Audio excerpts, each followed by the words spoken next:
বৈকুণ্ঠ পায় নাৰায়ণৰ কাষে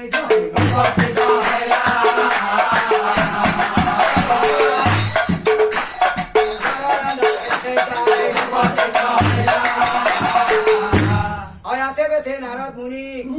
আগবঢ়াই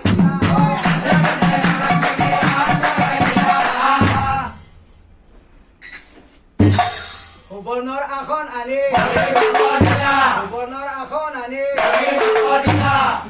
আৰু নাৰদ মুনিয়ে আসন গ্ৰহণ কৰিয়ে